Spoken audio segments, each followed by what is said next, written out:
तो संग सहेलियां रुपए देती हैं।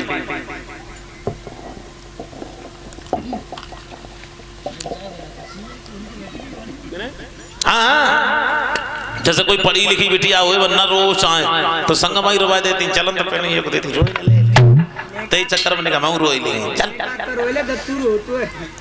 हाँ चौबा सही रोई बहु दत्तूर है। अच्छा माताओं एक बात पूछे,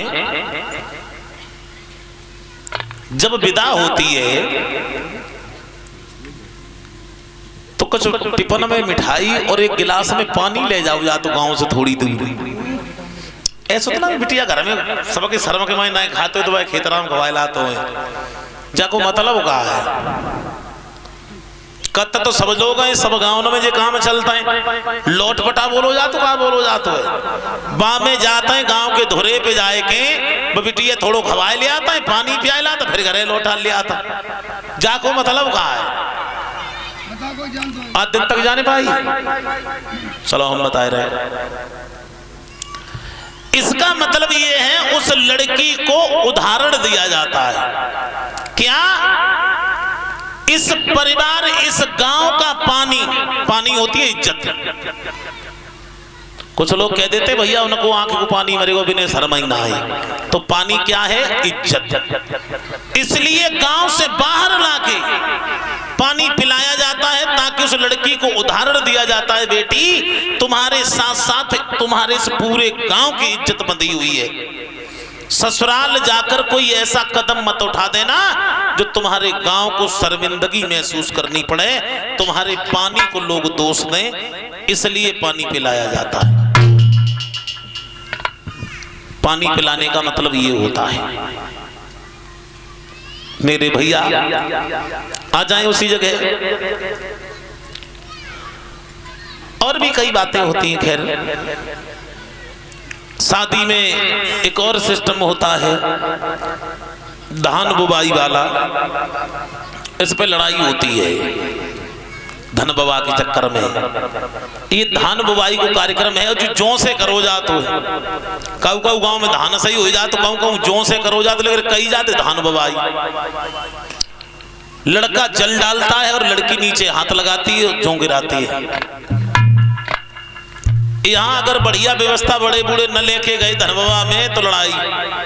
अब तो धनबवा के उल्टे सिस्टम हो गए, कहूँ अंगूठी मांगी जाती है, कहूँ कछू मांगे जाता है। और धनबवा वैसे चाहे वे जूता 10 रुपया को पहना तो है, लेकिन जब धनबवा आए तब जका को हम तो 5000 नीचे जूता ही कब नहीं पहन दो। एक बार आए तो हमारे संग ऐसा ही सिस्टम हुई। लड़की की भैया 3 रहे सो बनाए नहीं बने आए जूता 500 रुपया जूता के लिए 5000 रुपया जूता हम पहनते हैं और वे पाए में चप्पलें नहीं पहने नहीं। हमने तो क्या 1000 को पहने दिखाओ तो हमें हमने जितने को तुम पहने हो ताते ठीक तूने दिए तुम गत्ते बटोल ले आओ। अबे तो तुम पे चप्पलें नहीं बहन को भी आओ कत्ते। और हकीकत है जब बहन की शादी होती है तो भाइयों की चप्पलें वास्ते उतरे जाते हैं, बहुत मेहनत करनी पड़ती है। ये धान बुवाई का कार्यक्रम भी इसी तरह है। धान बुवाई का कार्यक्रम क्या है? धान में एक तासीर होती है माताओं। जिस खेत में धान की पौध डाली जाती है उस खेत में अगर तुम कितनी खाद लगाओ दर नहीं दे पाएगा वो खेत जहां पौध पड़ती है। धान कब होता है? जब पौध को उखाड़ के दूसरे खेत में गड़ाई की जाती है। उसी तरह से ये हमारी बेटियां जब तक ये मायके में है तब तक धान की पौध की भांति है, और जब ये ससुराल के लिए जाती हैं तो इन्हें उदाहरण दिया जाता है कि अब तुम 2 लोग हो गए हो। धान की रुपाई में बुजुर्गों 2 पेड़ लगाए जाते हैं एक बार में खेत में।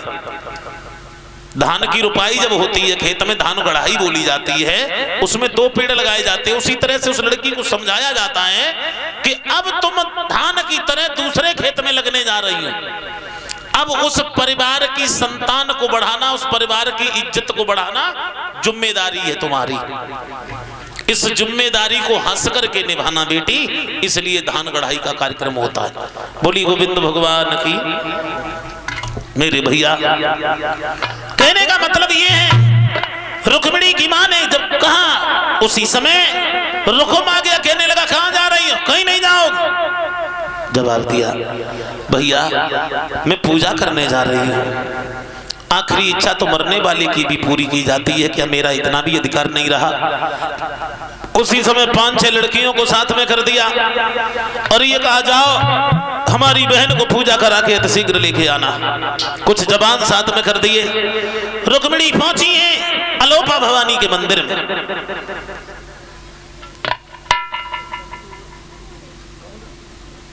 100 रुपया श्रीमान कमलू उर्फ मंत्री भैया की तरफ से आए, भगवान सुख शांति देता रहे। मेरे भैया अब रुक्मिणी अलोपा भवानी के मंदिर में पहुंची, दोनों हाथ जोड़ी है मां, और 251 रुपया एक हार है।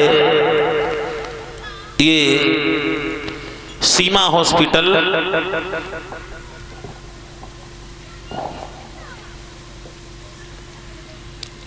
एंड मैटरनिटी सेंटर, क्रांति चौराहा, बरधैया रोड, तिरवा, कन्नौज। डायरेक्टर हैं मनोज सविता भैया। इनकी तरफ से 251 रुपया और एक हार हमारे करीब आया है। भगवान ने इसी तरह से सेवा में लगाए रखें और इसी तरह से अपने कार्य से समाज का कल्याण करते रहें, यही परमात्मा से इच्छा और आकांक्षा है। मेरे भैया आज जिस समय अलोपा भवानी से ये कहा है मां हमारे पास इतना वक्त नहीं है जो तुम्हारी पूजा कर सके, जब मेरा विवाह कन्हैया से हो जाएगा तो हम और मुरलीधर तुम्हारे मंदिर में आकर यज्ञ करेंगे। इतना कहकर रुक्मिणी बाहर निकली। मुरलीधर ने 5-6-7 लड़कियों को साथ में देखा, सोचने लगे बाहर पंडित जी हमने एक बुलाई, उनने लाइन लगाई और इधर रुक्मिणी ने मन में सोची कर हमारे चक्कर में कहीं औरों को तो हल्ले गए। तो भाई उसी समय कंकन बंधा हुआ हाथ रुक्मिणी ने ऊपर उठाया और पूछ लिया सहेली इधर किसकी फौज लगी है? जो भगवान ने कंकन देखा समझ गए यही रुक्मिणी है। उधर रुक्मिणी ने मुरलीधर से धीरे से कहा क्या नाम है तुम्हारा? भगवान कहने लगे हमारे तो अनेकों नाम है, कोई किसी नाम से पुकारता है, कोई किसी नाम से पुकार रहा है।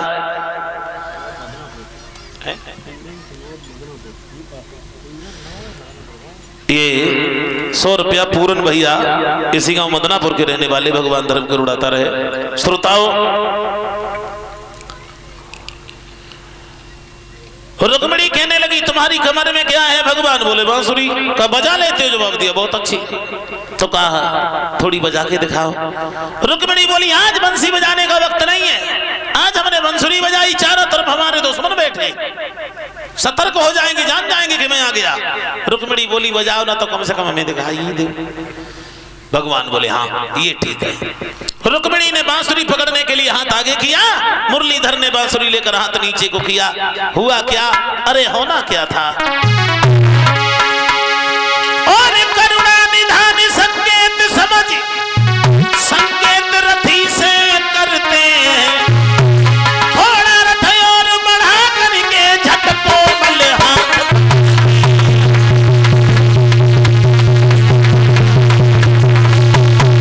जैसे ही लड़कियों ने भाग करके कहा जा करके आंगन में बहन रुक्मिणी को कोई काला कलूटा उठा करके ले गया, एकदम रुकुम कहने लगा इसका मतलब कन्हैया आ गया। और 201 रुपया श्रीमान अवधेश सिंह पाल इसी गांव मदनापुर के रहने वाले हैं, और 100 रुपया श्रीमान ज्ञान सिंह इसी गांव मदनापुर के रहने वाले हैं, और 201 रुपया श्रीमान रामदास पाल इसी गांव मदनापुर के रहने वाले हैं। इन भक्तों की तरफ से कथा में दान आया है, भगवान सुख शांति देता रहे। मेरे भैया आज जिस समय रुकुम भागकर भगवान कन्हैया के रथ को घेर लेता है, शिशुपाल को आवाज लगाई दूल्हा बने बैठे रहो, तब तक कन्हैया रुक्मिणी को ले गया। याद रखना भाइयों, मुरलीधर कहने लगे रुकुम लड़ोगे क्या? रुकुम बोला लड़ेंगे, तुझे जान से मारेंगे। भगवान और रुकुम में युद्ध हुआ। मुरलीधर ने रुकुम को जमीन पर गिरा लिया, सीना पर बैठ गए। मुरलीधर घूंसा मार के रुकुम के प्राण खींचना चाह रहे थे। रुक्मिणी ने दोनों हाथ आगे बढ़ा दिए, कन्हैया भैया को नहीं मारो, अगर भैया मर गया दुनिया के लोग यही कहेंगे रुक्मिणी विवाह तो किया लेकिन भाई को मरवाने के बाद मेरे भैया भगवान ने रुकुम को रथ के पीछे बांध दिया। तब तक बलराम आ गए। बलराम कहने लगे कन्हैया हमने तुमसे ये कहा था कोई लड़की मिले बात नहीं करना, क्या है ये? जवाब दिया दाऊ भैया इसमें मेरा कोई दोष नहीं है। रुक्मिणी को इशारा कर दिया ये बड़े भैया हैं, सारी सच्चाई इन्हें बताओ। उसी समय उत्तर दिया रुक्मिणी ने दोनों हाथ जोड़कर दाऊ भैया मेरा भैया जबरदस्ती मेरी शादी अपने साले से करना चाहता है, मैं तो ये चाहती मेरा विवाह मुरलीधर से हो जाए। याद रखना श्रोताओ उसी समय बलराम कहने लगे कन्हैया बहू को छोड़ के दूर नहीं जाना, इतनी फौज हमारे लिए काफी नहीं है। हाथ में हल मूसल उठाया बलराम ने आगे बढ़ गए। अरे हल धर में हल मूसल लेकर और मूसलाधार सी बरसाई, जिस तरफ बताऊ पिली गो है काई सी भटी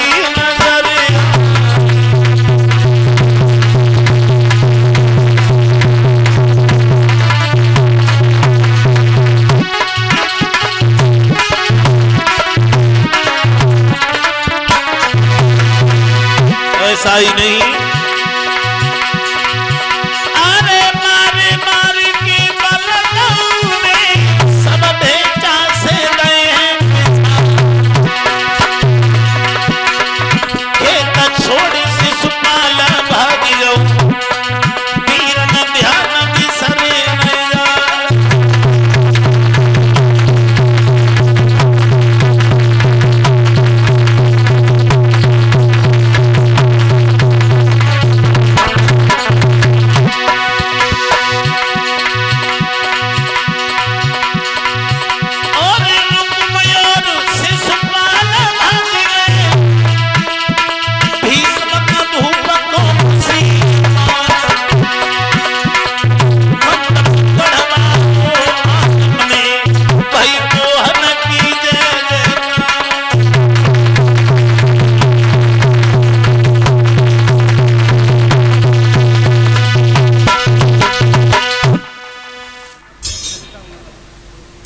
और ये 200 रुपया श्रीमान अवधेश सविता उमरैन के रहने वाले हैं, भगवान धर्म करुणाता रहे। और 100 रुपया श्रीमान योगेंद्र यादव भैया जो इसी गांव के रहने वाले हैं, भगवान सुख शांति देता रहे। मेरे भैया आज शिशुपाल और रुकुम भाग गए। प्रमाणीय मिला कि महाराज भीष्मक ने अपने घर में मंडप गड़वाया और रुक्मिणी और कन्हैया का विवाह किया। मेरे भैया कुंदनपुर की जो नारियां थी वो भगवान को गाली गाती हुई बोली। भगवान को कुंदनपुर की महिलाओं ने गालियां गाई।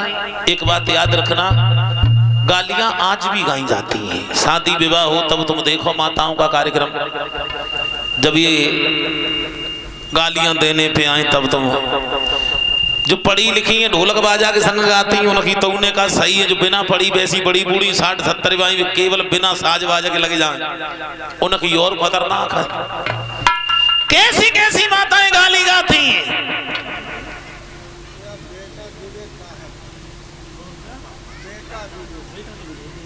100 रुपया श्रीमान बेटा दुबे ये ताहरपुर के रहने वाले हैं, इनकी तरफ से आए, भगवान धर्म करुणाता रहे। कैसी कैसी गालियां माताएं गाती हैं। अरे मेरे समंदी की तुरवल दे अलवेली लागे मेरे समंदी की तुरवल दे।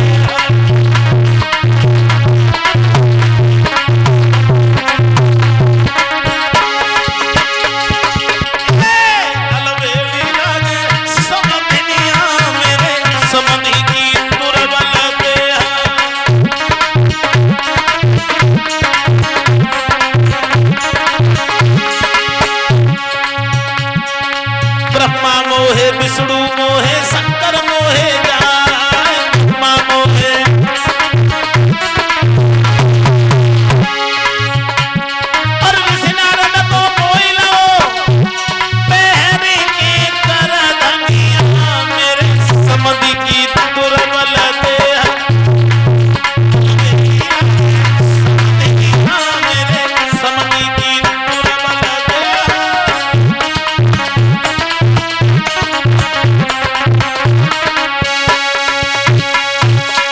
ऐसी गाली गाती। लेकिन ये गाली महात्मा कबीरदास जी का पद है।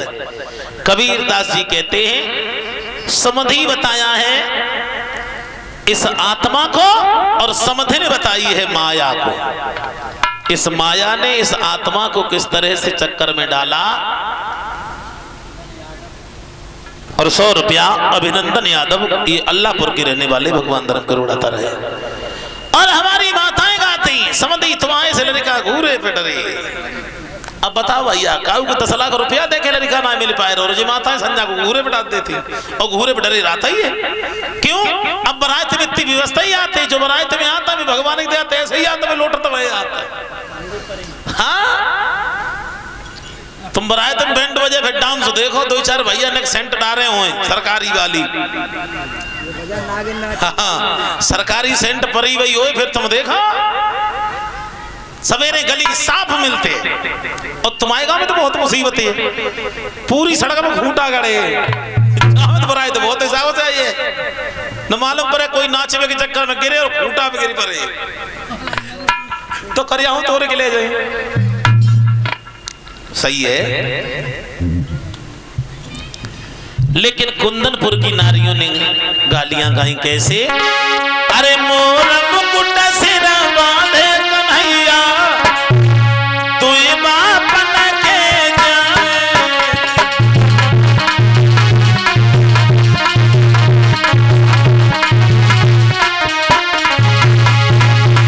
ताली बजाएं बोलेंगे तो आप लोगों का कार्यक्रम है। बरात भूखी लौट जाए माताओं पे कोई फर्क ना है, बरात पिट जाए न पे कोई चिंता ना, रात में गारी न हो पाए तो सवेरे लगे मुंह देखो लटके पे कचना है। ऐसे ही है सबका दुकान था रात मेरे जगत होएगा। और बरात छोड़ा हो तो लगुना में फड़ा करने लगे ये लोग, उतने लगुने खाना खाता हूँ ये झट पे लगे लेते।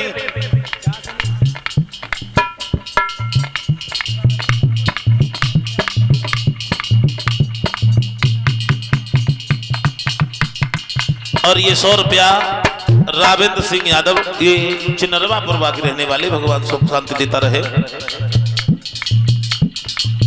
गाली गाई भगवान